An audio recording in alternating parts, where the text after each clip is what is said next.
So I was so upset one night. It was probably about 2 o'clock in the morning. I just got done watching season 2. I'm like, oh, heck no, I'm not going to stand for this. And I sat there and actually emailed the History Channel.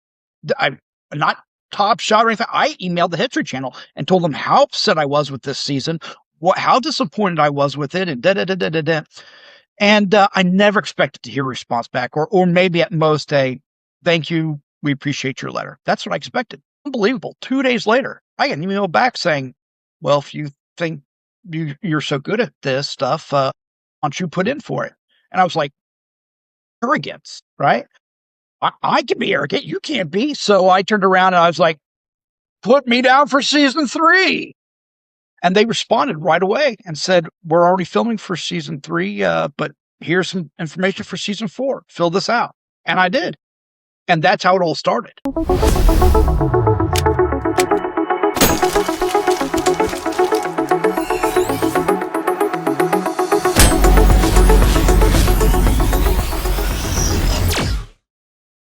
Hello and welcome to Making Shooters Better, brought to you by Laser Ammo, the most advanced laser-based firearms training available. I'm your host, Terry Vaughan, and today I am chuffed to bits to be joined by my good friend and fellow Top Shot Season 4 alum, Colin Gallagher.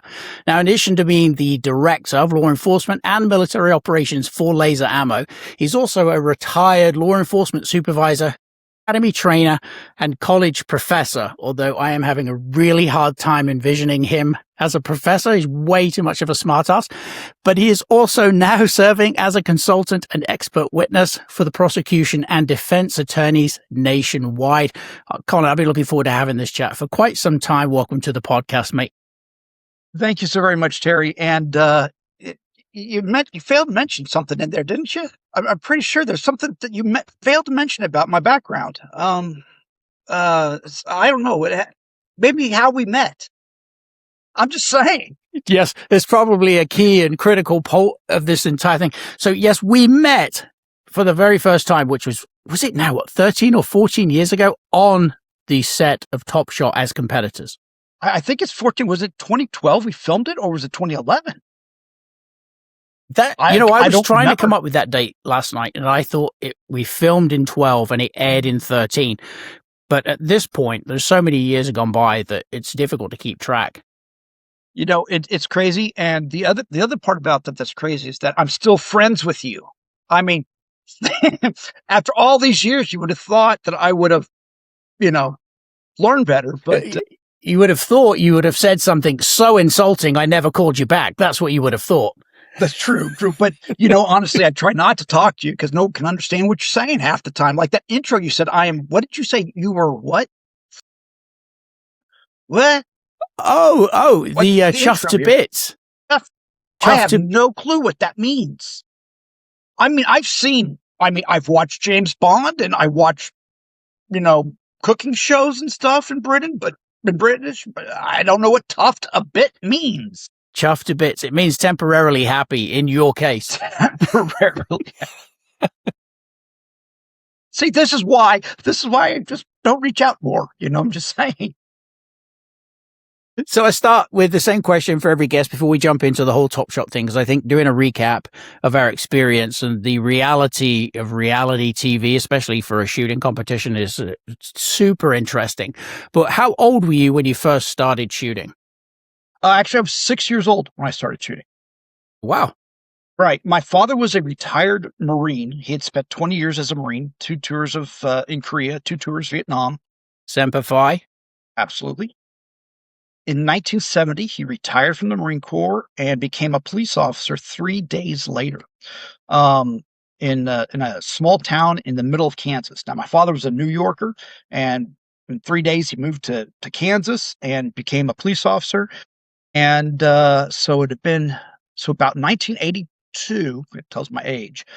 He turned around and it was a range master for the police department. I was about 6, and he would take me to the range when he went to qualify officers. And either before qualifications or in between officers, he would hand me a pistol and start walking me through the basics of how to shoot firearms. And that's really where it started. Now, I will say that I received my first M1 Garand, like it was a heavy wood M1 Garand toy gun probably before that. And my father taught me all about how to operate it and how to hold it. And so there's a lot of discipline that had been done with toy firearms well before I ever pulled the trigger the first time. Funny. So was it a pistol or a rifle you ended up shooting first? It was a pistol first. I actually didn't shoot rifles, real rifles, until I was in my teens. Um, and that was more or less because one of my buddies gave me a shotgun while he went hunting, and he thought I was going to be a serious, person hunting. And I realized how boring hunting was. He was trying to hunt birds and stuff. And while he's walking through this field, I started putting soda cans up on like fence posts, and I started shooting, of course, scaring the birds away. But I was having a blast. My buddy got nothing shooting at birds, and I got several bottles and cans and gourds that I found and just put up places. And so it was great. But that was my first time actually shooting rifles. Why am I not surprised you weren't patient enough and quiet enough for hunting? ADHD is something, even back then, ADHD was around. I'm just saying. And I definitely there's no way in the world I was quiet. Oh, no. If I'm awake, I'm not quiet. No That's way. funny. So you and I have very differing reasons for how and why we ended up on Top Shot. So share, what was the catalyst for you getting onto, or at least, at that point, trying to get onto the show? So for me, what happened was I had watched season 1 of Top Shot, and I loved it. I really did. It was interesting. I remember every one of the competitors, and I watched it and I loved it. Season 2 came out, and so for me, I was a nighttime officer, so on my days off, I would be able to DVR everything and then watch it. And so I'd binge like almost the majority of a season if I could, right there. I watched season 2, and at the end, I was so upset. I felt that there was a bunch of non-shooters there, that these people were not taking things seriously enough, that they didn't know what the heck they were doing. I mean, these are things that I saw that I thought at the time. So I'm like, oh heck no. And at a young age, my parents actually taught me, if you don't like something, if you don't agree with something, write a letter. I'm like, so I was so upset one night. It was probably about 2 o'clock in the morning. I just got done watching season 2. I'm like, oh heck no, I'm not going to stand for this. And I sat there and actually emailed the History Channel. I not Top Shot or anything. I emailed the History Channel and told them how upset I was with this season, how disappointed I was with it, and da da da da da da. And I never expected to hear a response back, or maybe at most a thank you, we appreciate your letter. That's what I expected. Unbelievable. 2 days later, I get an email back saying, well, if you think you're so good at this stuff, why don't you put in for it? And I was like, arrogance, right? I can be arrogant. You can't be. So I turned around and I was like, put me down for season 3. I did. That's what it was. I was like, fine, put me down for season 3. I have no clue what I was going to take or anything else. And they responded right away and said, we're already filming for season 3, but here's some information for season 4. Fill this out. And I did. And that's how it all started. From there, the process went on, but I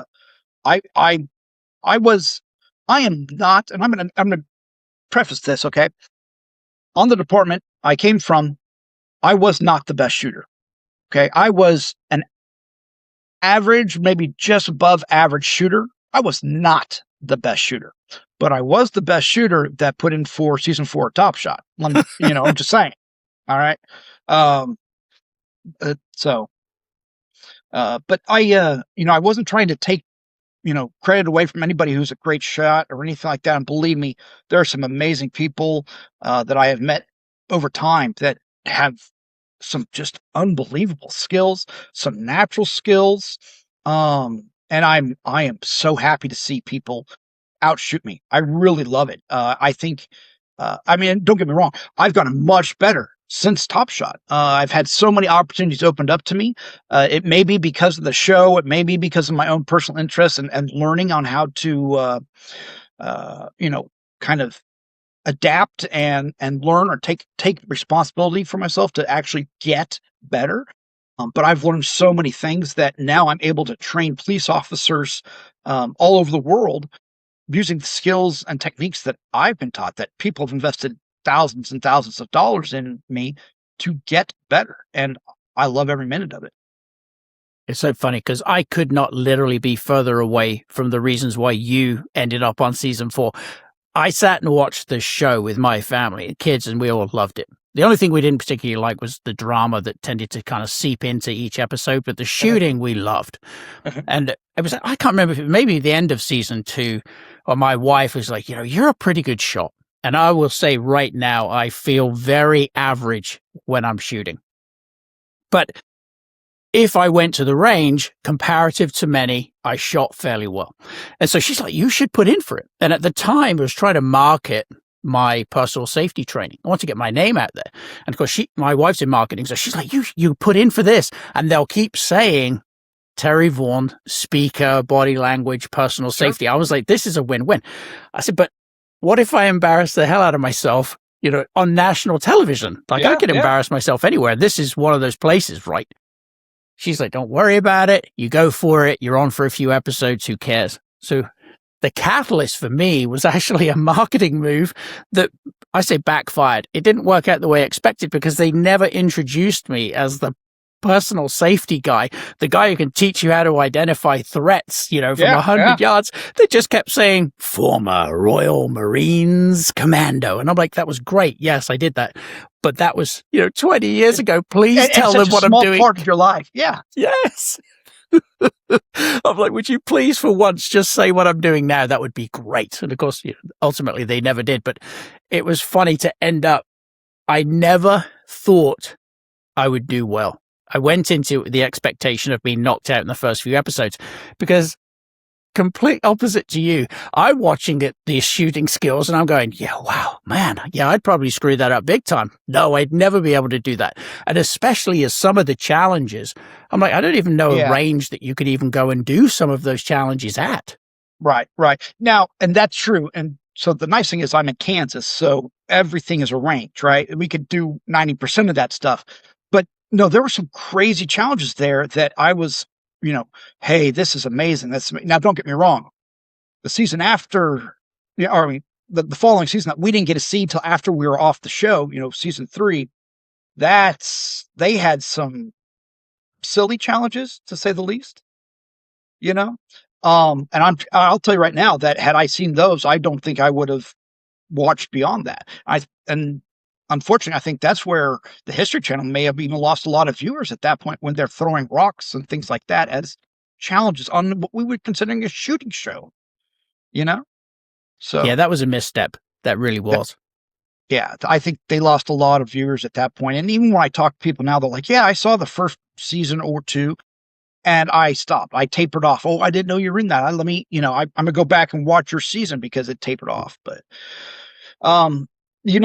the other part is that people say, did you have fun? And at the time, I don't think I felt like I was having fun. And I don't know if you felt the same way. There was great things, but I don't know if I was having fun. Because it became the competition. And that competition was interesting. And of course, we had very bold personalities in the house as well. But the one thing I will tell you that I absolutely love and adore about this is all the great people I met, and the people I'm still friends with, and the stories you and I have now, and the inside jokes even that we have from those personalities and from those people. It's something I will never forget. I mean, who was Gabby Franco before? Don't get me wrong, Venezuelan Olympic shooter. But I remember when she was trying out, she was with me, and I don't know if you were in the squad that when we went to do. So for those people that are watching this, they flew us out to LA, right? And they had us shoot a number of guns. Remember that? Yeah. So we had, I think it was 4 different guns, if I recall, Browning high power, a 1911, an AR, and an M1A. And Gabby Franco was out there. I remember she was in my group when we went out. She was wearing wedge heels, not joking on this, wearing her short shorts, big old hoop earrings. All right. And I remember sitting there and because we all had to be quiet, we couldn't talk to anybody. And that's killing me already. Right. You know me. Yep, I do. So that was killing me. And I see Gabby there, and I went, oh, Barbie thinks she can shoot. I literally said that in my head. Please know that Gabby knows I said this about her. It's no secret. I actually said, oh, Barbie thinks she can shoot. Of course, I didn't get to see her shoot. I had no clue who she was until Colby Donaldson, and this is no joke, till that opening scene that we filmed, which took us how many retakes, that opening scene of Top Shot, the very first episode, when Colby walks us out to this field and says, SWAT commander, janitor, rancher, Olympic, Olympic shooter. And I turned and looked and I saw it was Gabby, and I just went, oh shit. And then hearing those things, honestly, I sat there and I said, okay, I'm going to be third off. I did. I literally said, I'm going to be third off. I'm going to beat the janitor. I'll beat the rancher. Then Gallagher's out of here. That's literally what happened. I mean, SWAT commanders, all these other SWAT operators are amazing shooters typically. If it's done right, if they're from a credible agency, SWAT operators are amazing. There were several of them there in our episode. So I was just counting my minutes, really, honestly counting my minutes. But yeah, that's awesome. And of course, Royal British Commando. Who's standing in the corner keeping his mouth shut, being as humble as all get out, because I'm like, I don't even know why I'm here. I'm like a broken watch. I'm right twice a day. And maybe, it was just funny to end up there. But it surprised me, the process to get even into the show. Do you remember the psych test? Oh my gosh. And so people think that becoming a police officer is a hard job. We got polygraphs, we have psych. I have been a police officer for 3 different jurisdictions and had to take psych tests for all of them. Okay. None of them were as intense as it was to get on the show. None of them. It was, first of all, it was a complete shock to me they were going to give us a psych eval. But on the morning they gave it to us, it was another one of those mornings in the hotel where everyone's rushing around. I didn't have breakfast. I'm tired.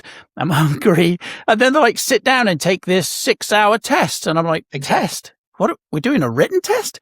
They're like, yeah, we're going to figure out who you are and whether you are likely to go postal on set. That was insane to me.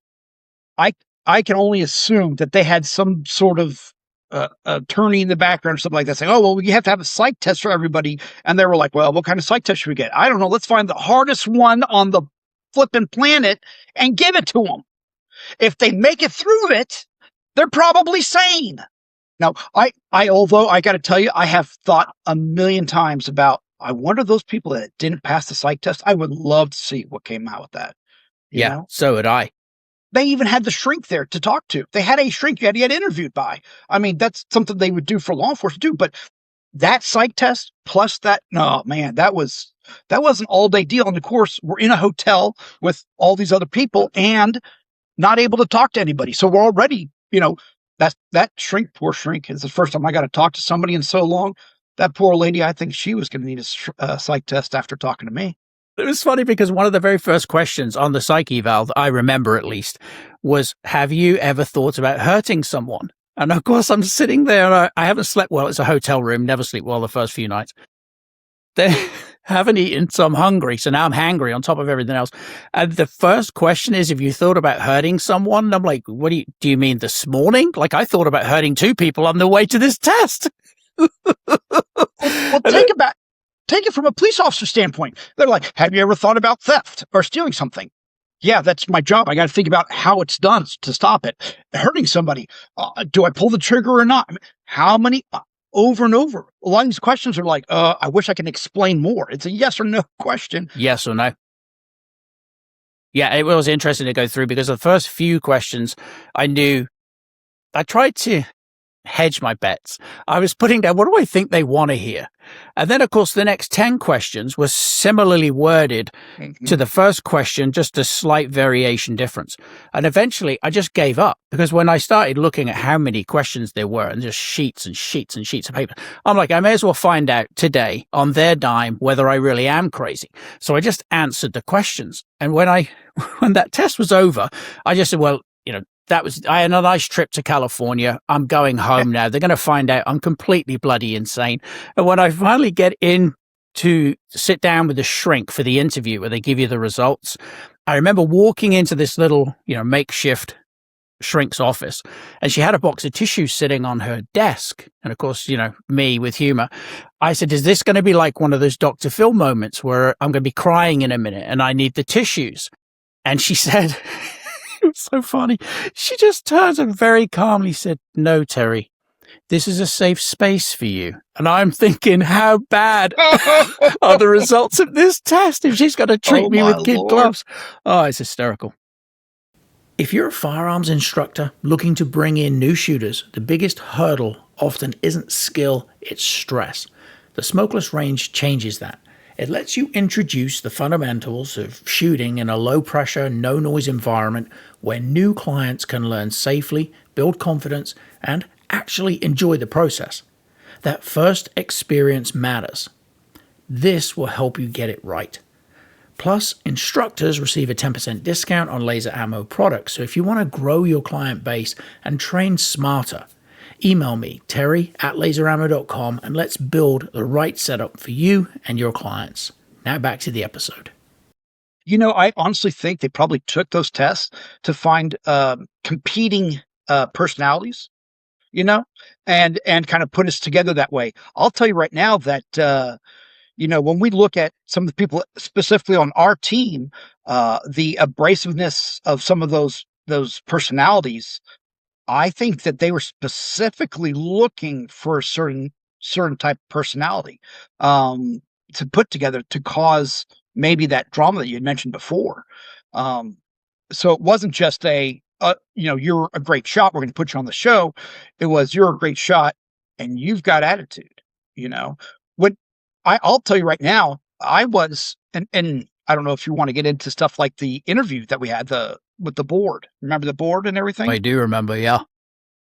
So I didn't know who was his name. Craig? Was it Craig? Craig May have Pilgrim? been. Yeah. So the big guy, this producer guy, dressed up really shabby, sits in the middle of this board, and there are people to the left and to the right of him, some guy over here in the corner, and everybody's watching him. And I don't know who he is from anybody else. And we walk in and one of the associate producers that had been going through the process with us, it's like, hey, this is going to be your board with, these are producers. Okay. And so Craig looks down and he goes, and understand, this guy's done Orange County Choppers, Dirty Jobs. And I don't know this guy from anybody else at the time. I mean, since then, of course, I recognize the name and I see these shows and stuff, but he does all sorts of reality TV. And so he's a big name, but he's also a big New York personality. He has the big New York brogue. He has the attitude, the I don't care attitude. And he goes, Wichita, Kansas. I go, yes, sir. He goes, do you know where Hutchinson, Kansas is? And I said, yeah, it's 60 miles away from Wichita. I mean, it's nothing specific, especially about Top Shot. I'm thinking, what the heck? He goes, I've been there twice. I'm like, I actually said, I'm sorry to hear that, sir. That's what I said. And he goes, yeah, my wife bought a GD, and he's cursing the whole time. He bought a GD house there. She's from Hutchinson, Kansas. And he's like, it's the biggest, most expensive house in the dang city, and I've only been there twice in it. He's just going on and on. So eventually I figure out he's the top dog. And I'm watching people look at him, reading body languages like you would. And this one guy over here in the corner sits there and is just watching him. And then if he laughs, the guy would laugh. And if he didn't laugh, the guy would laugh. So he asked me about, reading body language or profiling type stuff. And I sat there and I said, because he goes, Wichita's got a problem with profiling, don't they? And in the news, Wichita police had been participating in what's called a profile study. So to see if police officers profile people based upon race or something else, right? And I told them that there was a difference between racial profiling and profiling an individual or a person. And I was educating him on that. He goes, do you think you can read me? I said, I pretty much read most of this board already. Really? And what do you think? I sat there, I said, you think you're the boss and your shit doesn't stink. And I actually said that. I said, these guys here, I said, they're going to do whatever you tell them. And this guy over here is willing to sit on your lap. And I'm pointing to the guy standing on the corner if you asked him to. And everybody just went, oh, and he just looks at me and he goes, and starts laughing. And as soon as he started laughing, that guy even standing up that I just made that big insult about starts laughing. And he goes on, and it was just a big personality moment, right? So it was, who's going to be more arrogant, me or him, and he liked it, right? So I was playing off of what he liked. As a matter of fact, when I'm walking out the door of this big room with all those people there, video cameras behind us and everything else, I'm walking out the door and I stop. I said, you know what? If you're interested in me, have your people get with my people and I'll consider it. And I just walked out the door, and the whole time he's yelling, I like that guy. And everybody's like, okay. And I don't know if that had anything to do with it or not, but he was bigger than life. And he wanted people to know that he was in charge of that room. So yeah, he was definitely one of those that inspired fear in all the people around him, because everybody took their cues from him. Nobody did anything without his say-so, whether that was verbal or non-verbal. And it was so interesting because this entire process to get onto the show was much longer and more arduous than I expected. From having to film a video of you shooting, which makes complete sense, all the way through the interview process, the psyche eval, the competition, even on that weekend when we were in California and we were having to shoot to prove that we could shoot with a variety of different firearms, then being told you're on the show, only to get out to California and then find out for our season that for the first time, everybody had to shoot their way into the house. Yeah. Mm-hmm. And I was looking around and I managed to a couple of times kind of get the ear of one of the production guys and kind of ask questions. And that's my way. I'm quiet in the background and I'm quizzing people and asking and doing it in a way that they don't feel like they're being interrogated. And I started getting all this information about all these other competitors. Of course, there's 18 of us. And I'm thinking, hold on, with this for the first time ever, there's more than the 16 that usually goes into the house. So who's who and what are we doing here? And he kind of hinted, it's not all that it's been before. Like just a little side comment that he made. And I'm thinking, we're going to have to compete to get into the house, was my first thought. And then all I could think to myself was, damn it, I was so close to being on this show. That's hilarious. I'm going to get my ass kicked on the very first episode and I'm going home, and that's going to be the end of it. And I'm not going to be able to talk about even going on the show because I never really made it. But it was funny to watch everybody else's faces change when they broke that news to us. Right. No. And I was completely oblivious. And he says, notice that there's 18 of you. And I'm like, okay, we get a bigger house. That's what I was thinking. And it was, you're going to shoot get on the show. Now, I was not nervous at that point. I don't know why.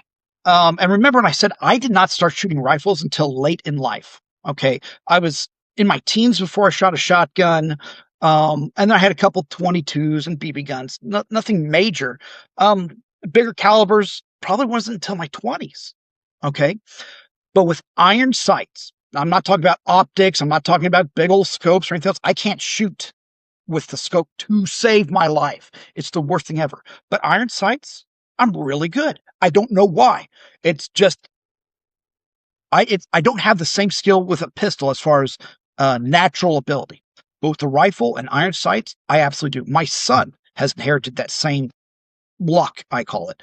But when they said, here's your rifle, you're going to be shooting out the whatever, 200, 300 meters or whatever, and you get one shot, I was like, one shot crap. But I was confident that I would be able to at least not look like a fool on TV, right? I wasn't going to shoot my hand off. I wasn't going to miss the target completely. I was certain I was going to hit the target. Now, how close, that was a whole nother story. And aside from Augie, honestly, Augie's shot was amazing. Yeah, it was. If you remember, what was a half inch from center. Yeah. I can only remember his, and I remember mine. And that's really it. But, I mean, and it's, like I said, Augie, man, that was crazy. The fact that he was able to be that close. with an iron sight rifle like that, but that was great. I was pleased. I was pleased. Yeah, I think the nervousness for me started that day. I hadn't necessarily been nervous too much up until that point. Even the panel interview we had, everyone was sitting around the table and the cameras filming every nuance of your responses. That was okay for me. I was like, all right, I'll roll with it. But as soon as I said, you got to shoot your way into the house, I started feeling that pressure. And I remember getting in behind the rifle going, okay, well, if you're going home anyway, you may as well relax because it doesn't matter. So I did. And I think it was probably the only reason why, I shot, I think it was about 4 inches from center, if I remember rightly.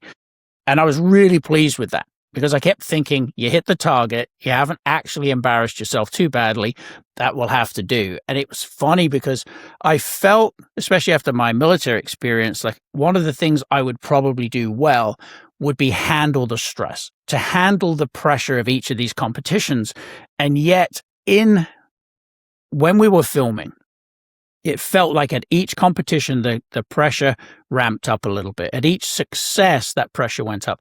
And it's very difficult. One of the things you don't get to see as the audience is how busy that set is. 250 people, 14 to 20 cameras dug into the hillside, cameras on boom arms. It's quiet. And of course, most of the time, for those who are familiar with the show, there's a wind blowing, so you can hear these flags going constantly. Right.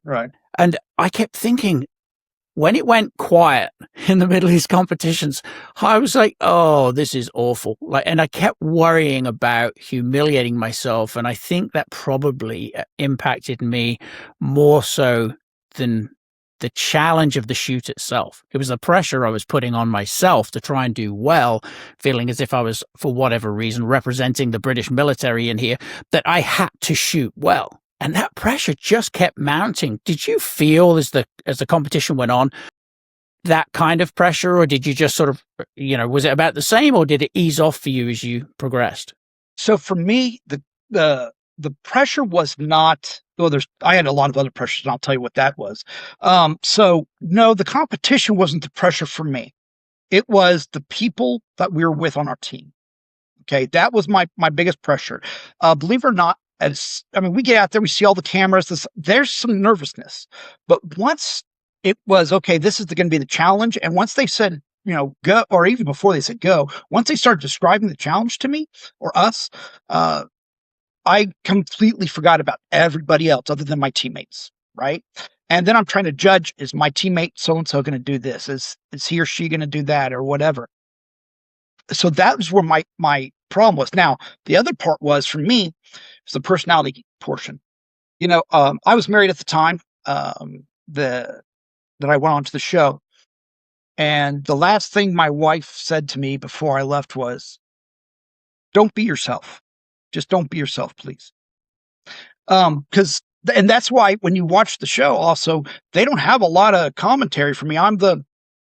And later on, they kind of spin it that myself and Bethards and yourself are kind of the more toned down people, not a lot of talking or horsing around. I was talking the whole time when we're not on camera. I'm horsing around, especially I love picking on Iggy, the whole time. But it was when it came to, potentially cameras or anything like that, I became almost stoic.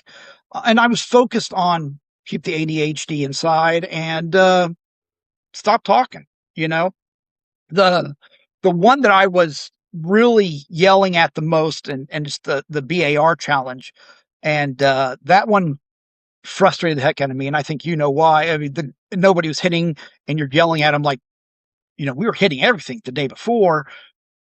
And that's the other thing. People don't realize it takes 3 days to film one episode, right? People see the fact that, we go into a pit and we're crawling. They don't realize that we then, next time you see the image of us coming towards a camera, and that's because we filmed it again and again and again, because reality TV is so... Reality. No, it's been filmed so many times. But in that episode, I was yelling so much the whole darn time because it was so frustrating to watch because I was the second to last to go. You were the last, right? I was the last. Yeah, I was second last to go. And so I'm watching person after person after person after person after person missing all these, and they're all missing the same place. So I'm yelling, I'm telling the person that's going before me, hey, this is where you're going to aim. I'm watching all these other people. This is where you're going to aim. No one's paying attention. No one's paying attention. I get up there. I go, I'm like that. Done. It hits the target. I'm like, come on. And then, of course, you get up there, and I remember you very clearly because you're shooting, and I'm trying to tell you where to shoot, and you're thinking that's where you're aiming, and everybody else is yelling instructions, and you're like, shut the hell up. I mean, you were yelling at us to shut up. So you can either take your own bearing or one person give you instructions. I'm like, low right, or whatever it was, low left. I don't remember what I was yelling. And you're like, shut up. Because you didn't know. You could not have known if I'm saying you're shooting low right or, to aim low right. But that was one of the ones I thought I was going to have a coronary right there. So the BAR, do you remember what distance that competition was at? I know it started off close and went out because we had the different flags. I don't remember what it went out to. Do you remember? No, I don't. I just remember about 2/3 of the way through, because I think at that point I had already gone through 3 or 4 magazines and I was just burning through ammo. Like that was the competition to see just how many rounds you could send. And everybody's yelling instructions, but I'm getting nothing. Like my tunnel vision was in, my ears were rushing. I'm just thinking, why can I not hit this target when yesterday I nailed the hell out of it? Which is why I was picked to go last. I'm like, I spent time in the military as a door gunner with a heavy machine gun in a Lynx attack helicopter. I can shoot heavy guns, like we're good to go. And then on this day, I can't hit the broadside of a barn, and I don't know why. And it was funny because there was one moment, and I don't even remember who said it, where somebody yelled, "It's not the same rifle." And it just clicked. I'm like, no wonder my point of aim and point of impact, I don't know where it is. And because with the wind as well, especially, it's very hard to see where those rounds are going, especially when you're on the site. Hill. Originally, we were straight, and now we're on a hill as well. It changed a lot of the details, which is fine. I was okay with that. But you're right. The fact that it was a different gun, different adjustments or whatever on those sites, you got to take a quick breath and then readjust. But yeah, because once that clicked, and of course you have that moment where you're like, of course, why didn't I think of that before I got on the gun? Everybody struggled today in the competition, but yesterday nobody struggles. It just didn't make any sense to me. And then at that point, the penny dropped that in order to make good reality television, they were going to make the competitions as difficult as possible. And if, as it turned out to be, both teams went through during the practice day shooting well, they were going to do everything they could to disrupt that, up to and including changing out the firearms or giving you something different than what you actually shot during the day. It was the one way they could guarantee these competitions lasted long enough to give them the footage they needed. Right. Absolutely. I think if on a level playing field, we would make the show very boring. Very boring. With the exception of some of the people that, don't get me wrong, it's exciting to shoot a BAR. And if we had to level it off like by hand or something like that, I can understand that would be skill, being able to hold a 19-pound BAR while shooting it, where this is on a bipod and everything else. But there are so many good shooters there. There really were, that it would be a very quick show. And I also don't think, and correct me if I'm wrong, because I remember we met the people who created some of the courses. They weren't shooters, So some of the stuff they were doing, they could have made it more challenging for us, and I think would have made better TV. I would love for a producer to reach out to us and say, hey, Colin, Terry, let's redo a version of Top Shot with skills that are practical, skills that are, and don't get me wrong, I think it could be done to be an entertainment type thing and politically correct at the same time. Yeah. Well, there's no irony lost on us or any of the shooters I've ever talked to since filming this show where it wasn't mentioned or it wasn't asked by people, where did they film? And as soon as you say California, they're like, are you kidding me? Well, like, yeah, absolutely. Like the least gun-friendly state in the nation. That's where they're filming the shooting competition. And the fact that they had people building the competitions who had not fired at all, any type of firearm in their lives. Like, why is this being run by a bunch of amateurs? Well, here, remember how many times did we set the hillside on fire? Yeah. So many times. Well, they had the fire truck sitting right off to the side. The water truck. Well, they said that's required because of California law with anything outside could possibly catch on fire. Absolutely, but when we're using pyrotechnics, right, over these little and it's not like it was a big field or a field of anything really of significance, but when we have these targets that explode into flames and everything else, probably going to catch something on fire. And I'm assuming this happened in other seasons, but woof. I mean, we're down a hillside at one point in time. Yeah. And of course that slows down production and time because it cost them, I'm sure, a ton of money to film stuff like that. Yeah, I was surprised also at how many interruptions there were during the competition. Like one of the ones that drove me crazy was them stopping filming, stopping the competition, stopping whatever was going on because there was a helicopter overhead. And we're in the middle of a shooting competition. So the audio, as far as I was concerned at the time, I'm like, you've got to be kidding me. We got gunshots going off left, right, and Chelsea. We're in the middle of this competition. They're like, stop. We're going to wait for the helicopter. Like, how is that stopping competition? And of course, then equipment breaking, firearms breaking, just a myriad of things that occurred during every episode so that, some of these competitions, which might be 5-10 minutes of TV time, usually obviously a little bit less, could take 4 hours to film. Well, if you've ever sat around, trying to keep yourself cognitively in the game and not ice yourself with all the ways you think you're going to screw this up, give yourself 4 hours of sitting there thinking of all the ways you're about to screw up this next piece of the competition. How many times do they tell us, okay, get ready, and we're all ready. And then we'd sit there for 4 hours, or we would walk out of the house. They'd film us walking out of the house, our backpack on our shoulder. Do, do, do, do, do, do, do. All right, let's do it again. Do, do, do, do, do, do, do. Okay, one more time. Do, do, do, do, do, do, do. All right, go back inside. We're going to come get you. And then they say, okay, we want to film you again. And we go to walk out. This time we have it on the wrong shoulder. Nobody told us. Remember exactly which shoulder your backpack's on.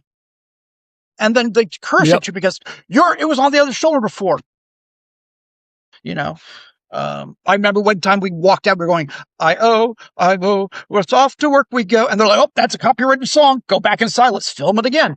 I'm like, oh my gosh. It was interesting to learn that side of things. But reality TV, it is, you wish it could be just that reality. Yeah, reality. And the drama that's there, I'm sure the drama had maybe they were trying to appease to a certain type of audience to try to bring it into the shooting community, but it was not going to be. It wasn't going to be a Survivor. It wasn't going to be a, Big Brother type. And that's what Big Brother's for, right? That's all drama. That's all it is, with some competitions in it. We're about shooting competitions, the skill and everything else involved. That's what we were about. I think when I watched season 5, it seemed less dramatic. But I also think season 5 was one of the best. Even though you and I, of course, are in season 4, I think season 5 was amazing. I would love to be able to handpick the people I would like to see, and I think there should be some showdowns between certain personalities from each season that had some big drama. Agreed. So those type of things. But I was also very surprised. Remember, they told us how good of shooters we were. I don't know if they ever told you what you placed overall when you did your testing, stuff like that. But also to find out that some of the people, the 2 guys that did not make it into the house, I should say, they made the first episode, but did not make it into the house, how good of shots they really were. Yeah, they were amazing. Forrest was one of them, and then Craig was the other one.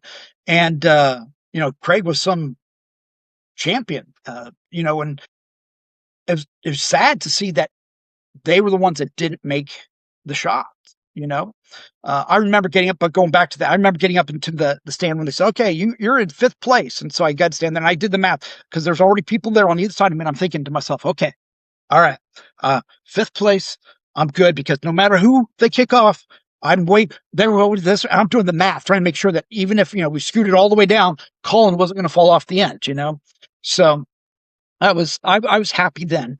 And then one of my favorite colors is red. So at the time I was on a red square. I was going to be on the red team. And then they moved me to a blue square. I was like, oh, I remember once somebody else shot or whatever. So, but it was great. I cannot thank the other competitors on Top Shot enough. I did a lot of mental growing during that period of time because it took us a while to film that show, regardless how many episodes somebody's on there. We were there for, the week before or the week of the testing. We didn't get to know anybody. Saw them, but didn't get to know them. And that was the other thing. I'm going to bring that up here in a second.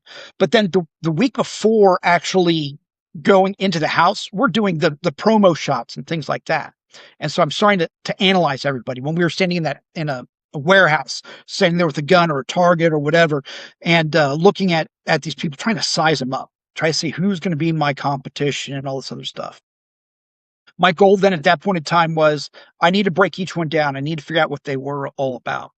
With Iggy, now Iggy is this big guy, big old muscles. And I believe Colby had said up to that point in time that he was a SWAT operator in Chicago. And I'm like, okay, this guy's going to be good. This guy's going to be real good. So when we walked into the house, as soon as we walk in, Iggy walks in before me. And of course, he brings like every suitcase in the world. It's huge. The guy cannot pack small, but he has a massive suitcase he brings in.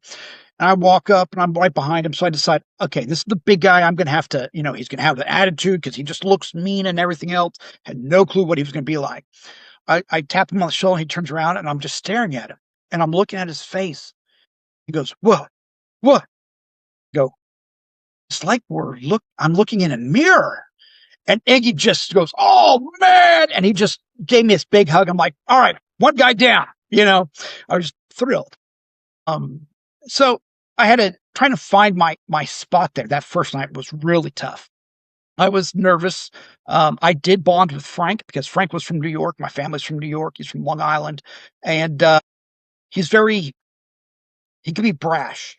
He could be somebody that people feel like is being too pushy because it's his personality.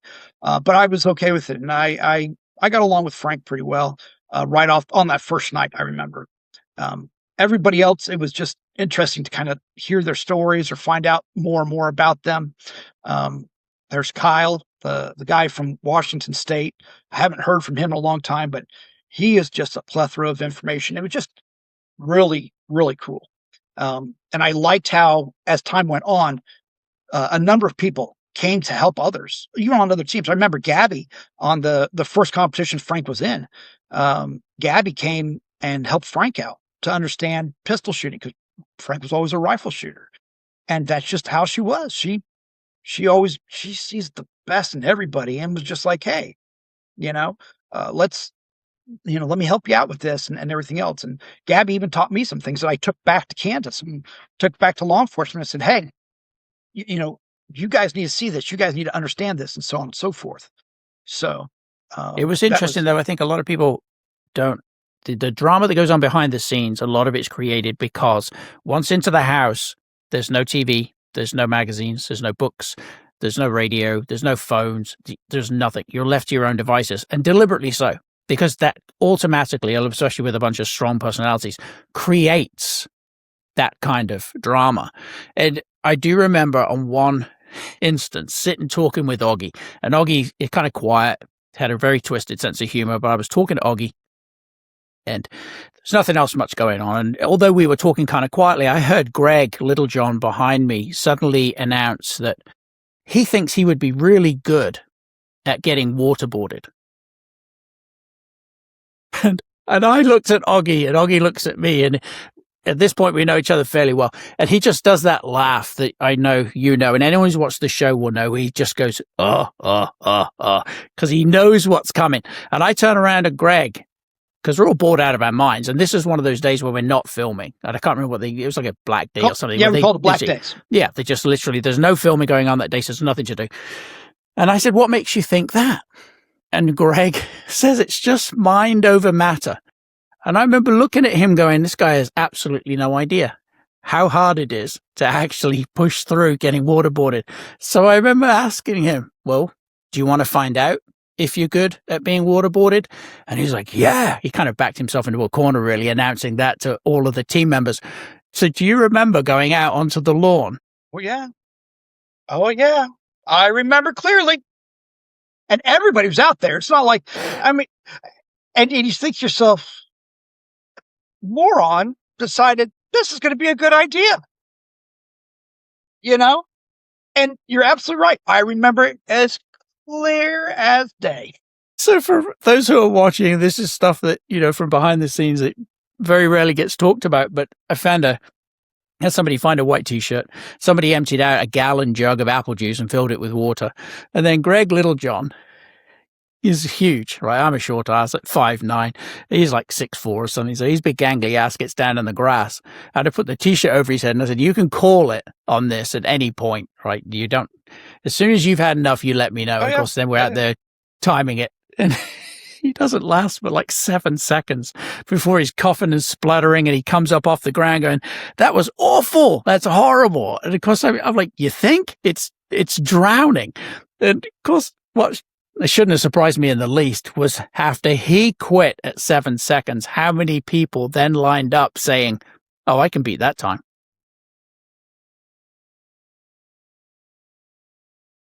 And for the next, half hour, we had one person after another going through being waterboarded.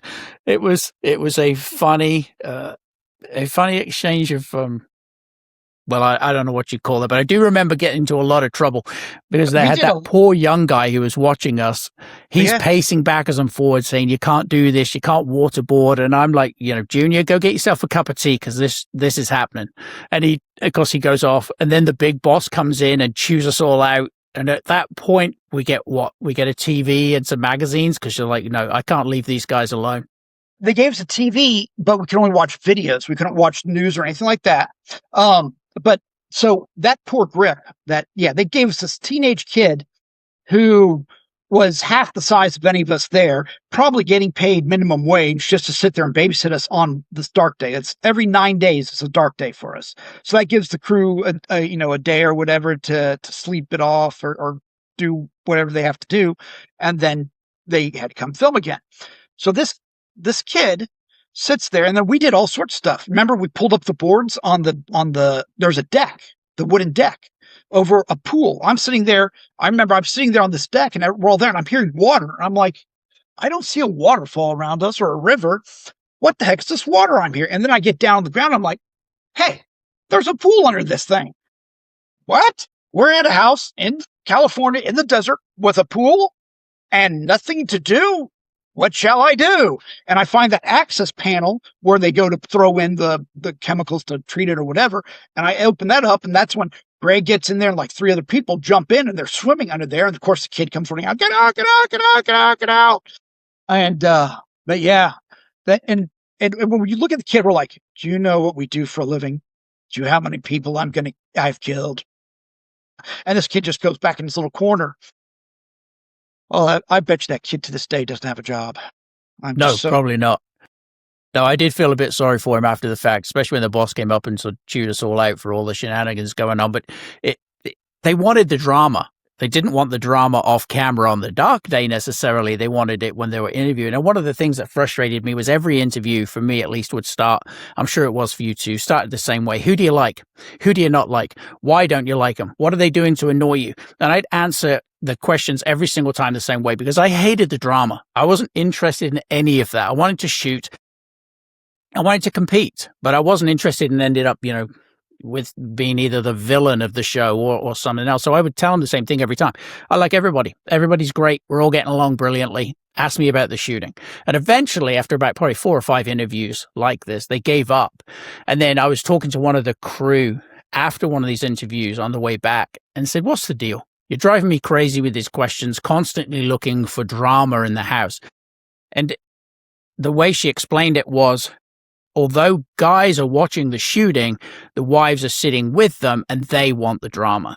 And, at the time, I kind of thought, well, they're TV people, right? They know their audience. They must know things I don't know.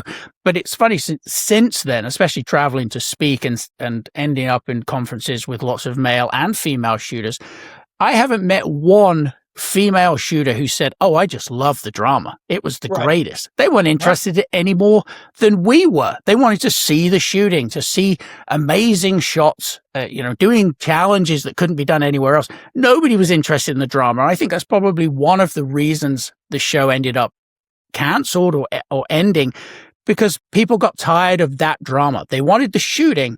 They didn't want all that peripheral crap that kind of comes along with making reality TV. Absolutely. I guarantee you, I was in, so I've met a lot of females that have seen the show, and every one of them were about the shooting. Husband, wives that shoot together, things like that. I was in Italy. Gosh, I can't remember how many years ago it was. Not in Italy. I'm sorry. I wasn't in Italy. I was in Germany. I apologize. I was in Germany at their version of SHOT Show. And this lady and a husband walk up, and I don't know them from anybody else. They were from Italy. And this lady goes, "Are you Colin Gallagher?" And I went, "Yes, ma'am." Depends who's And asking. I had a name tag. Yeah. And I'm like, "Yes." She's like, oh my gosh. We just saw you on TV just a week ago." And I'm like, and this is, of course, years after the show. And it had just started airing in Italy. And I was like, oh my. And her and her husband, of course, obviously in the gun community, if they're at their version of Europe's version of SHOT Show. And they were so thrilled. I had to hold her baby. Actually, it was the first time I had to autograph a baby. Okay. I'm thinking, of course, when they're like, "Oh yeah, you're going to do autographs and stuff like that," I'm thinking, these girls in half-cut shirts, like, "Sign me, sign me." I'm like, no, I signed a baby. I did sign a man's chest one time. It was a hairy chest. It was disgusting. But, the fact that you wanted an autograph, and it was about the shooting. It was not about any of the other stuff there. Nobody cared about that. Now, don't get me wrong. The one thing that came out of our season is there was a villain, right? And everybody hated that villain. I think when I look back at season 2, remember when I told you I had this visceral anger over season 2, and there was the villain of that season. Well, I met that person myself. One of our showings at SHOT Show, whatever we did. And the guy was nice as heck. He was not this arrogant jerk like he was portrayed on TV. And that made me think. I mean, I took a huge step back and went, wow, this is completely different than what I expected. I expected to be the kind of guy sitting there, yeah, dude, whatever. Mm-hmm. But the guy went out of his way to be cordial to everybody. It was so neat. And that blew my mind. It really did. Yeah, do you remember signing the paperwork where it said, "Do you agree or consent to being portrayed as a bad guy if we decide so?" Honestly, I didn't read any of the paperwork. They said, "Would you like to go out to the desert and shoot guns for a couple of weeks?" And I was like, you were like, "Yes, yeah. I do." We walked in the house the first day when somebody said, "Can you believe we're getting paid for this?" And I went, what? And somebody else said, "Yeah, didn't you read?" I may have been you. "Didn't you read the paperwork?" That sounds like something. I got Irish roots. I'm like, yeah, am I getting paid? And it was a abysmal amount of money per day. It was ridiculous. But yeah. There was some money. But it was funny because part of that paperwork was, do you agree if we decide to edit in such a way as to make you look basically like an asshole? Are you okay with that? You had to sign it. And I remember signing it, but that was also another reason for why I wouldn't actually open up during these interviews. I'm like, I'm not giving you jack. I'm not going to give you the material you're going to need. And I think a lot of other people went to those interviews and opened up, feeling like they were talking to a friend, because those producers who were doing the interviews, I mean, they're good at eliciting information. And I was like, no, you're not getting that from me. I am not having you edit this in such a way as to end up, as Dr. Evil, in this season. But I think a lot of people did. I think a lot of people had those cameras pointed at them and their ego got the better of them and they opened up. And next thing you know, the producers at least have then the material they need to make that show anything they want and you to look the way they want. And they sat there and they asked me, "Well, so-and-so said this about you." I went, Yeah, I No, had he that. didn't. No, he didn't. Yeah. Yeah, it just that. I'm sorry. Well, that's his opinion, but that's sort of they're Mhm. trying so much, and I do think there are a couple people that fell into that trap too. Um, I remember watching because again, we didn't know, and I don't know if you do, but I didn't know what we were going to be portrayed as we are doing the show. Right? I mean, we're sitting there, and so every episode came out when it came out live. It was the first time I watched it too. I remember the episode where Michelle sits there and goes, "Colin, yeah, he's annoying, but he could shoot." She said that sentence on TV, and everybody in my house was laughing. And not even 30 seconds later, my phone rang. It says, Michelle Viscusi. And I went, "Hi, Michelle." Hey. And she's like, "I'm so sorry. I'm so sorry." Blah, blah, blah. But it was 30 seconds after it aired on national TV that my phone rang. And I thought that was funny. And I understand where it came from because I know they were poking and prodding her about, maybe they said, Colin said you this or Colin did that. And I told her, I said, "Listen," I said, "it's TV." I said, "We're still friends and everything else. It's you could have said a lot worse about me, believe me, but you didn't." So, but So yeah. what was your favorite thing to actually shoot? Did you have a favorite while you were out there? So the two things I really did enjoy is I liked the competition or the risk of the first shot that we did to get into the house. That was one of my favorites, just because of the intense pressure that was on me at the time, and I think under pressure at that time I did really good. And then I really enjoyed the BAR. I really did. I thought to myself, "Ooh, I want to get one of these." Until I saw how much they were. Then I went, "Ooh, I'm not getting one of these anytime soon." But I like the fact of the history of the BAR, and that was definitely one of my favorites. Um, I enjoyed shooting the crossbow. I had never shot a crossbow before in my life, and aside from having a little kids when I was in like 5th grade, I had a bow and arrow set for a year. Aside from having a small bow and arrow set, I had never shot an arrow in my life. The crossbow was interesting to shoot because I never understood how they even worked. Was obviously one of the most frustrating moments of my life, being on TV with that thing. And otherwise, those are some of the ones that were my favorite. What about you? The cannon. You can't really. Yeah, the cannon. I just, I'd been next to artillery in the military, but I'd never had a part in them actually shooting anything. So when we got the cannon, I was pretty excited, I will admit. And it was kind of such an unusual way to ball sight this thing in, then use that, I don't know, century-old optic on top of it that you could barely see anything through. And then the percussion, that whole thing going Boom. off next to you was just it resonated deep in your soul when that thing exploded. So that for me was a highlight, and I think it was one of those things where during one of the interviews they said, what was the first thing that came to mind when you walked onto the set? And I'm like, bloody hell, it's a cannon. And of course that was one of those things that trended for that episode that I didn't think about at the time, but bloody hell, it's a cannon was for the next few weeks I had people messaging me like, bloody hell, it's a cannon, and they're like so excited for me being excited about the cannon. But that was definitely, I think, one of my favorites, especially to watch on the show because they had those slow-mo cameras and you had that Yeah. Oh yeah. aluminum round coming out. Yeah, Was that's amazing. crazy cool. I just thought that being in England, everybody got a castle and a cannon anyway when they're born. Not this one.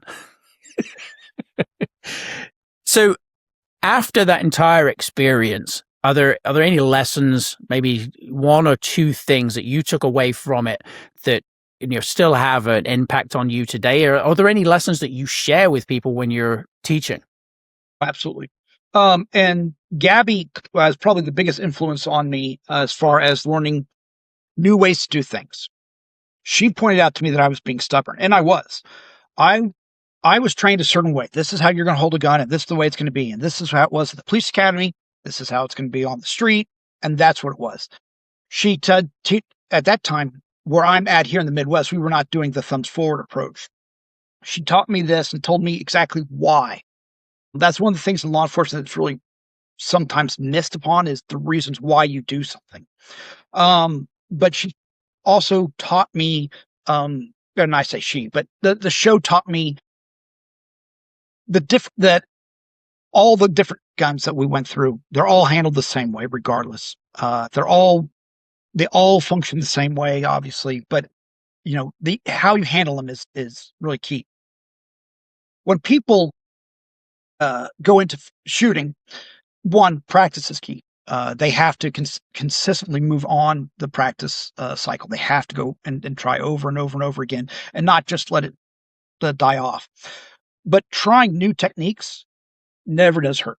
When I went thumbs forward, my shooting changed completely. I mean, my life changed completely from that point forward.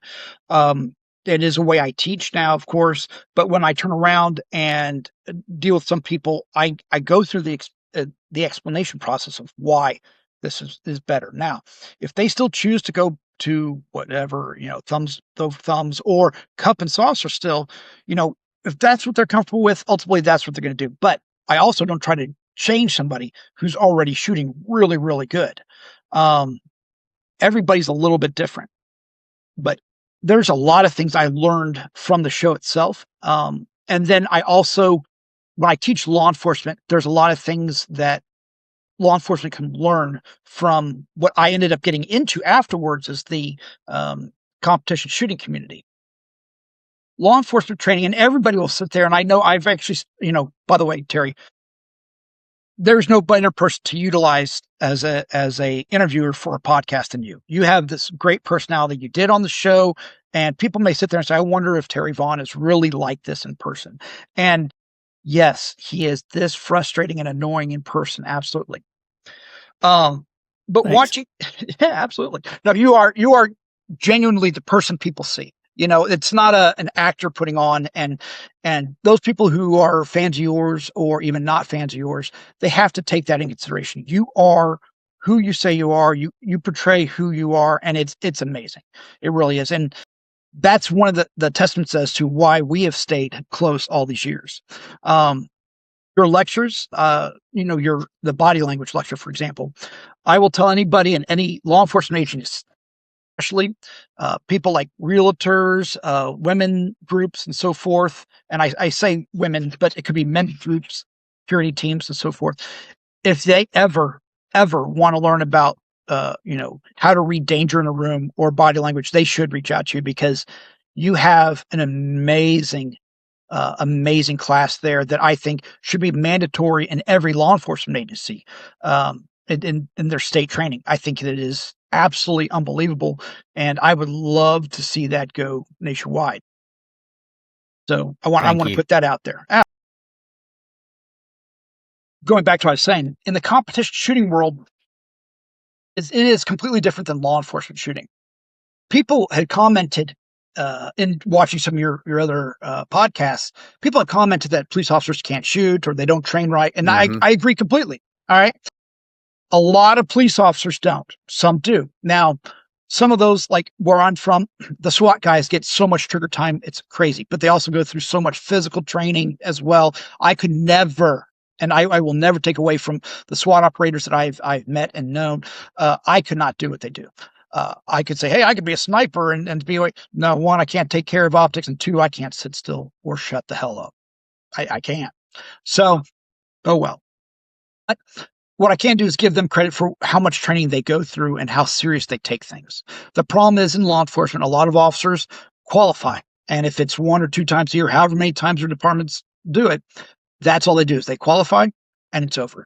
And qualifications are standing in place, going bang, bang, bang at a paper target, target turns or distance changes, whatever. But it's linear and it's out of a holster just over and over and over again.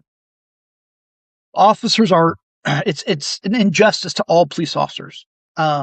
Since leaving the show and leaving law enforcement, I got into studying how law enforcement operate in shooting situations. I've taken my own experiences. I've taken, different types of training that have been done. And I've even looked at how the military trains. And to sit there and say that what we do is good, even on the military side, it's not. Now, there are units, like I said, the SWAT teams, the special units in the military, they are shooting on the move. They are practicing that sort of thing. But people in general are not practicing shooting moving targets. They're not shooting on the move. then, of course, when you hear about officers shooting at somebody, you hear, oh, they took 17 shots. Yes, they did take 17 shots. They hit the person 2 times, but they took 17 shots to do it because they're not getting adequate training at such things. And there's a lot of things they can do in their own homes. There are things they can do at the shooting range if it's a law enforcement range. Very few public ranges allow you to do stuff like that. If you are lucky enough to have a farm field or something where you could do these things in, yeah, it's easier. But transitioning, transitioning targets, having something to be able to shoot here and then there and so forth, and learning to move your body, and then moving it to shooting at a moving target. These things all add up and build skill. And law enforcement agencies don't see a safe way to do it, and so they don't try it. And and cops in general are afraid of different technologies. Will it hurt in the long run? Hurt my training process? Does it cost money? How much time will it take? I mean, there's a lot of things that go into it, and it is disappointing that there are some agencies that don't train enough. Yet I've met other agencies that train once a month, and that's amazing to me because wow, your agency's spending the money for the ammunition and your time to be there on target and so forth. It's crazy to me to see an agency care that much. I can tell you that going to agencies, it's about trying to change. This is the way we've always done things, and then still being able to fit it into their budget as well as their time schedule. The bigger the agency, the harder it's going to be most of the time because it takes more bodies to do that. I am disappointed after going through a lot of this where they don't send officers or encourage officers to go to a competition shooting course, a USPSA course or something like that. I started off doing what's called NRA action.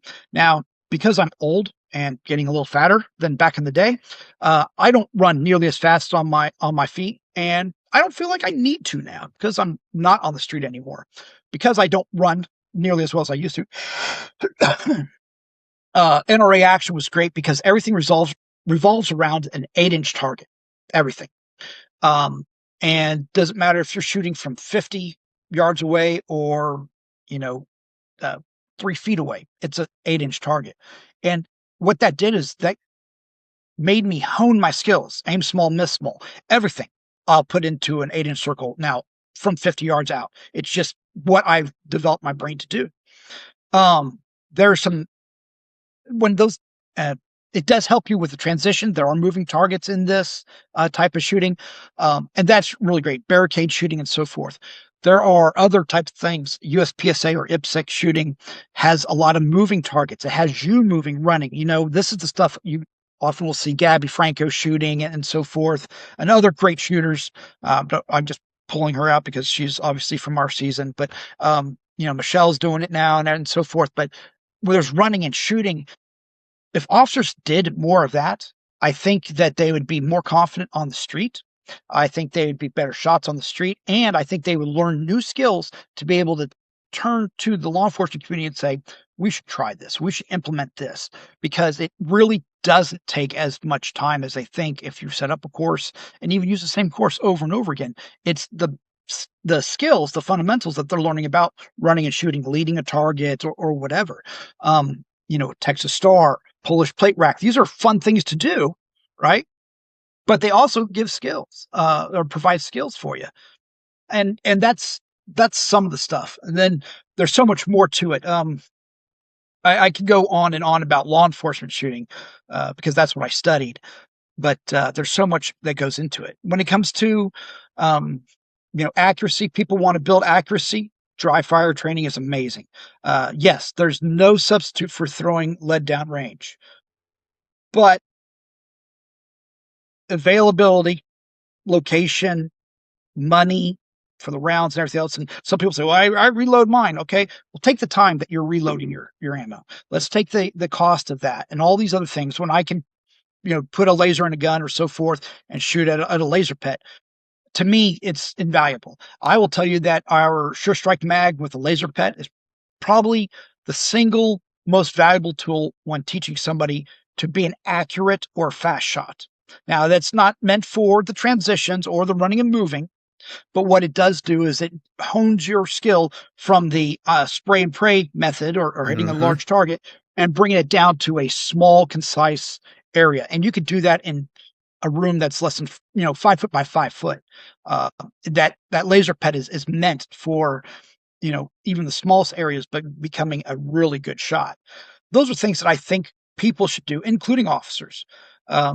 It's they don't, and it's a shame. There are some police academies that have implemented, like you're saying, laser ammo training equipment in order to get the scenario based training, to get the movement or transitions down.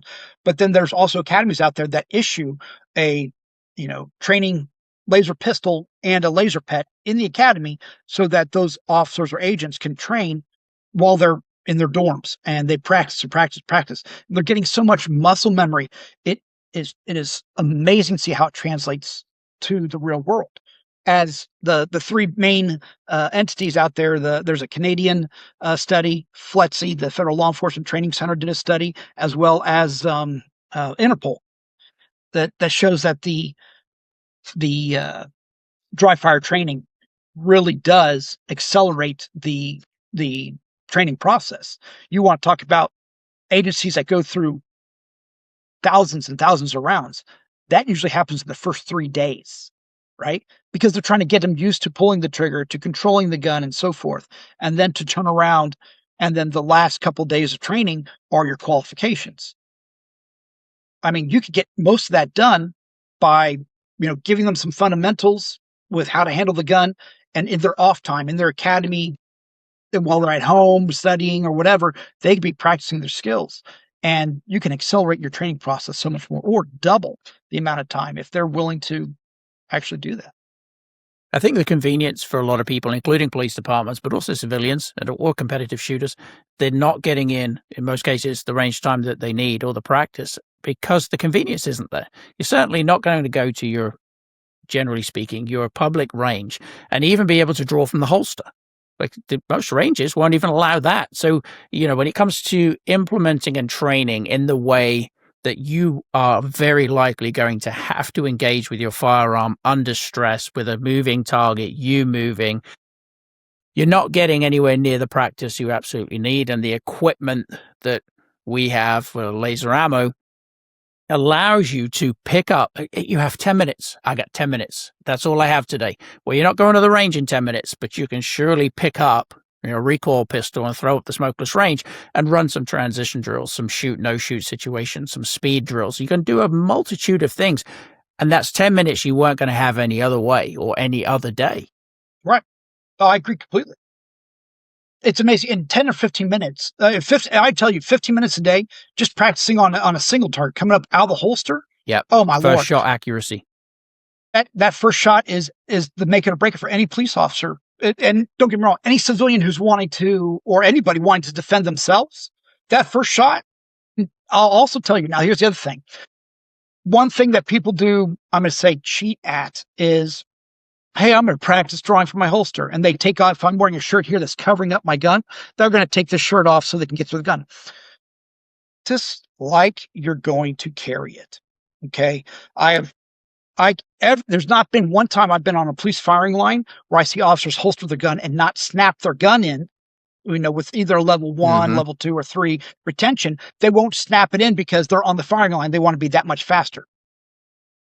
If you carry your gun and you carry it, you have it locked in the way you're going to carry it on the street. Now, some people do. I was actually at a conference not too long ago where myself and a coworker of ours, Pat, we noticed a guy was walking around with 2 of his retentions undone. And it's undone, walking around. And, we know the twist retention on that gun to get it out. If we wanted to steal from him, we could. He had a level 3 retention holster. Obviously, his weakness, right? Obviously, his or her weakness is, getting it out of the holster. Now, in this case here, I'll tell you that he should be at home on his off time practicing just getting it out of the holster over and over and over. That takes no money, nothing but a little bit of time to practice getting that gun out. I have seen level 3 retention holsters save officers' lives. Personally have seen it because the bad guys fight for your gun. It's happened to me, you know? Mm-hmm. When they go for your gun, sometimes it's just that retention.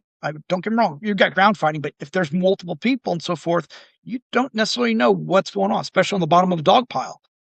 You have to have faith in your equipment.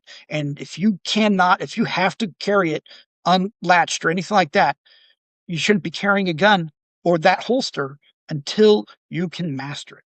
And I believe that to this day to anybody carrying concealed or anything else. Wear a holster. Don't carry it in your pants or anything like that. But know how the holster works and practice, train that way. If you wear a sports coat over it, practice with the sports coat because it's going to jam you up. And not only that, you even get to it for police officers, they have to get used to putting it back in the holster without looking, right? Because you have to transition your handcuffs or whatever. There's so much there. Now, I do want to share with one thing with you, which I found was amazing. So when police officers are involved in shootings, and this is something that I did not realize as a young cop, and they don't really teach you this in the academy. When we watch a lot of movies, we watch a lot of TV here, and we see people get shot, and or you see the blood squib break on them or whatever, where the person's getting shot. You're like, wow, that's amazing. It's not like that in real life. A bullet will go through clothing, and you're like, did I hit him? Boom, boom, boom. They keep shooting, bang, bang, bang. The first time one of my close friends was involved in a shooting on the department, he was like, I didn't know if I was even hitting this guy. The guy was wearing a big puffy black jacket. He was involved in, the bad guy shot at the officers. The officers didn't even know who this guy was. They're like, and they returned fire. The rounds are going into the jacket, and But you can't see that. You don't see the rounds going in. You don't see he wasn't falling down like you do on TV. And the officers were so concerned about, am I even hitting him? And what's going on here? So one of the things I started implementing when I'm doing the law enforcement training is we have the cardboard cutout targets there. I'll take a dark colored shirt if I've got a dark one, even a light one will work, but I put it over the cardboard target. And the officer starts shooting. Well, the problem is the officer would get mad right off the bat. They'll shoot, go bang, bang, bang, bang. And then they go, I can't see where my shots are. That's right. We tend to shoot as officers. And I say officers, I'm sure it's the same way on the civilian side because I've done it at the public range. We'll shoot to see where we're aiming, and then we're like, okay, I'm going to compensate, right? You don't see that. And then they start panicking. But the coolest thing about it is when we did that with officers, I see almost every single time where their first round of shooting may be in a 10 to 12-inch circle, right? After you put the shirt on them, they become so dependent upon the sights on their gun and their actual the mechanics of shooting that their shots come in a lot. I mean, we're talking about a 50% reduction in shot placement from spray and pray to whoop, because you put the shirt on them and they're limited to the skills, the basic skills of firearms training. Completely changes the game. And I cannot tell you how much I would encourage people to do that sort of thing. I love it now when I go to a range and I have like a B-27 target, which is all black surface. And if the background is black, I don't really pay attention. I can't see my holes at 10 yards out. I can't see the holes in the target anyway. I'm halfway blind already. But 10 and 25, when you're shooting, when you're at 25 shooting at a black target with a black background, you can't see the holes and you're sitting there. You have to pay attention to those sights. And that's when things kind of start coming in. And it's impressive when you can show somebody that they can be a much better shot when you just cover up the target completely. It's crazy, but it seems counterintuitive, but it's exactly what should be done.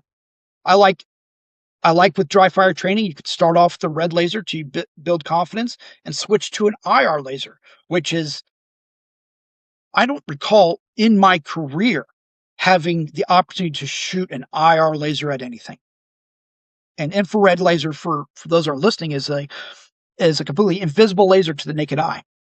But it can be picked up by targets or simulators. And shooting at the simulators or targets, you don't see a little red big dink splash there.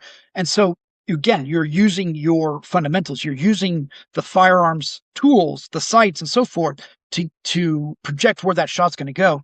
And really just changes the game. And I'm so happy that we're lucky enough to have infrared as an option to be able to train properly. And people then can sit there and say, "Well, I want to see where my shot goes." No. The target will tell you if you hit it, right? If you're shooting a little bit to the left, you'll know soon enough. You may do Kentucky windage and try to change it a little bit.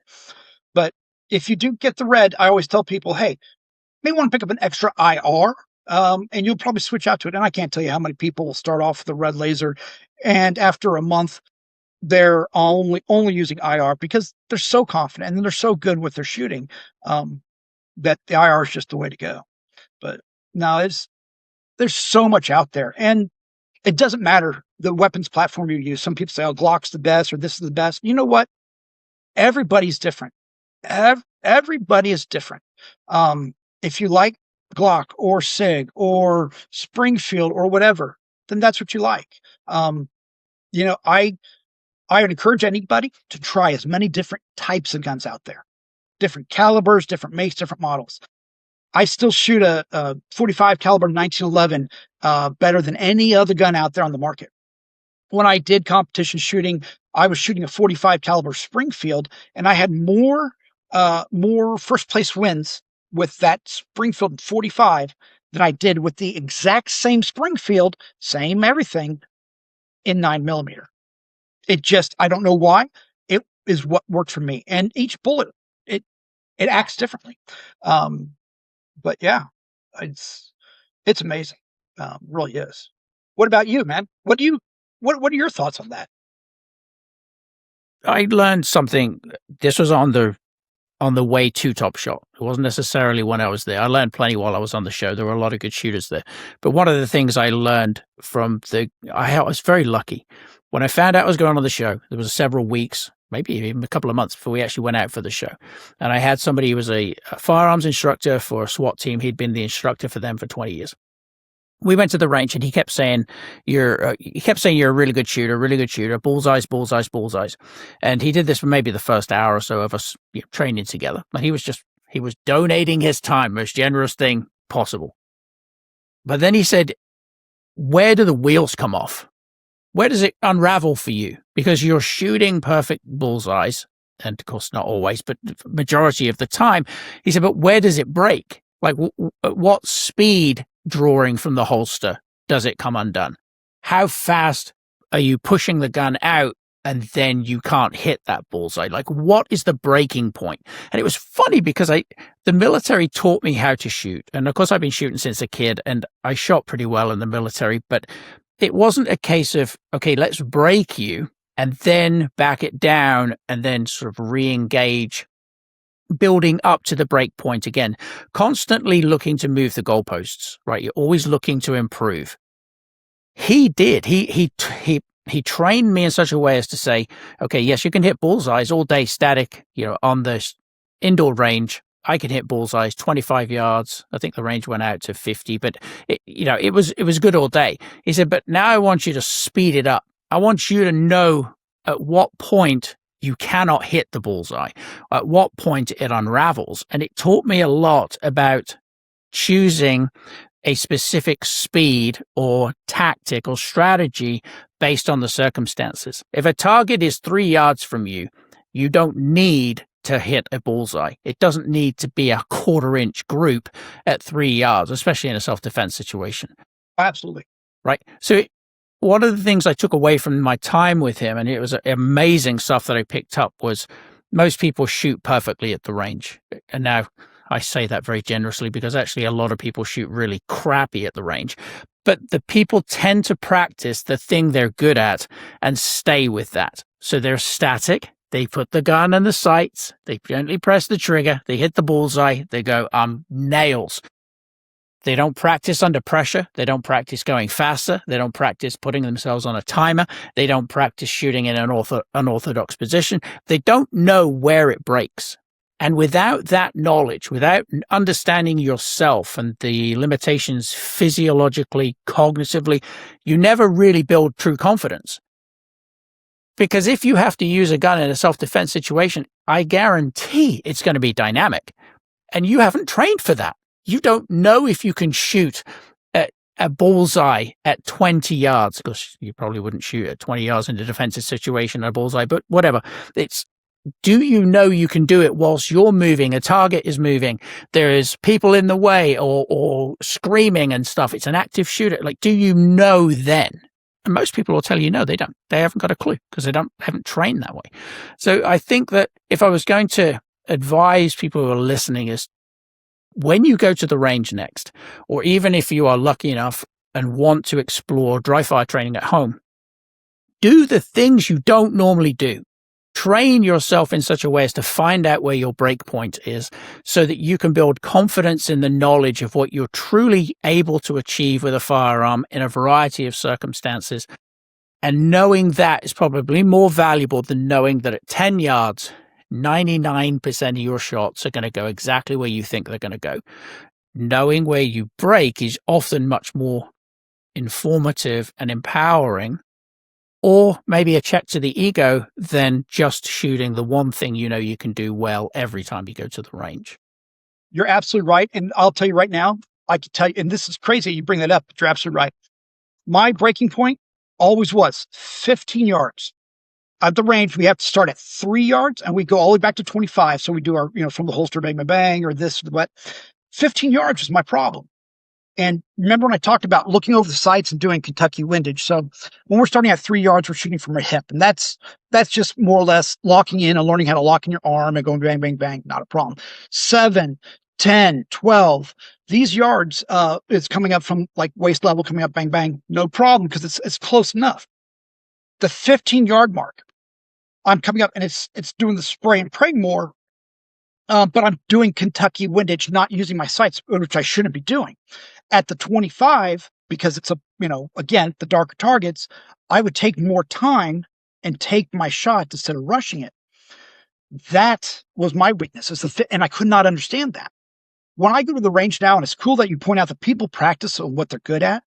I went to the range 2 weeks ago with my family, and I watched all sorts of shooters from all different walks of life shooting. And everybody there was shooting 5 or 7 yards. Nobody shot 10.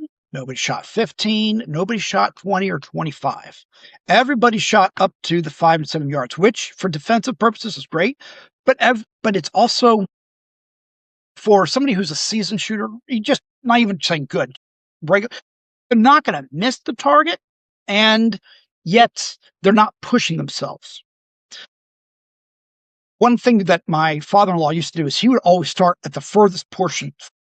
When he was practicing, he would always push out to 25 and then bring the shots in. Then he would do, say, 20, then 15, then 10, and then bring it in that way. And his thing was, hey, if I can hit at 25, I can hit all these inner ones. But challenge myself to start off and then bring it in. If I can dial it in, it was his way of doing things. Some departments train that way too. They start off at the distance and then bring it in. It is one of those things, though. People have the breaking point, have that part where they just can't master it. And you're absolutely right. That's where they need to be really focusing on, and it'll change the game at all the distances. It really will. Here's a question for you, Terry. And let's go back to the show for a second. In order to get on the show, they also want us to send a video of us shooting, doing something spectacular or whatever. I did mine. I did not make it public because they had us put it on Facebook or YouTube for them, and they would view it or whatever. I never made mine public. I don't know if you did. What was your niche, or what did you show? And I know you showed your kids. I remember that stuff, but what did you do because I remember watching your kids. What did you do, though, that was kind of the impressive thing? No idea. So I took my first video, because I had to do two. My first video, I took my kids to one of these large playgrounds, and I gave them rubber training guns, and then I had them stack and do an entry into this sort of dome climbing frame. It had a roof on it, and clear it. And I showed them doing it, and nobody muzzle swept any of these little kids, right? Nobody muzzle sweeps. They stack, they enter, they clear all the corners. Even as they were coming out, my son taps one of his sisters, says last man, and they exit. And I sent that video in going, okay, if I can show my kids clearing a room, safely with these rubber training guns, then obviously I can shoot. And they got back to me probably within 2 days of getting this video and said that was brilliant. And nobody has done that. No one has shown us a tactical room entry by kids. Phenomenal. But we need to see you shooting. So please, for the love of, send us a video with you actually engaging with a firearm. So I think I took a AK. I think I had an AK at the time. And shot that, walking towards cans set up at like 20 yards or something, and was nailing the cans until I ran out of ammo, transitioned to a pistol, kept engaging, and then ran that until it was dry as well. And then I tacked that onto the end of the original video and sent it in again. And that ultimately ended up being my video. So they told me they wanted some sort of niche, something that was really unique. And I was like, So I didn't know what to do. And nowadays I would think of a million things, but then I was just so, focused on I wasn't even trying to get on. I was like, listen, I got a job. And they're also talking about hey, if you win Top Shot, you're going to win $100,000. What are you going to do? Are you going to quit your job and retire? I go, it's $100,000. I'll be at work on Monday. I was like, really? Really? I know I'm from Kansas, but really? But so what I did was I took pennies and quarters and I put it onto a paper target, taped it on I put a whole bunch of tape on the back of the target so they wouldn't go through the target. I sent out to 50 yards, used an AR, no optics on it, I had an EOTech at the time, I think. Came up and I go, come home. And I put a hole through the center of the penny or the quarter. I will tell you, I have shot nickels, just so you know. Nickels, no matter what I put on the back of that target, have always gone through the target and down the range. I've never been able to pick them up. I did that, and I could do it over and over again. I taped a shell casing, a 223 shell casing, no head on or anything else, empty shell casing on the center of the target, sent it out to 50, took 5 shots. I put 3 shots linear straight down it, and then the other 2 were just touching on either side of it. So actually hit it 3 times with the 5 shots, all right there on video. And then they were like, that's impressive. And honestly, when I told you before that it was iron sights were always my thing, it was just that. I just was lucky with iron sights. I could shoot really good, even though I wore glasses. I was just lucky in that aspect. There was nothing special I did with my pistol. I could come out I was good at clearing the holster in time. I'm fast. I could come out of the holster and go home, but that was it. Now, the downside is, there's upside downside. So nowadays, I'm a much better shot than I was when I was on the show. That's the good news. The bad news is I'm a lot slower than I was on the show as far as getting it out of my holster, for example, or moving from point A to point B like we did under the barbed wire and stuff like that. Yeah, I am not going to be any faster than I was on the show. I am too old for that, but I certainly do enjoy shooting. There's amazing shooters out there, and I love to see when a shooter does something that challenges me, right? And I'm like, ooh.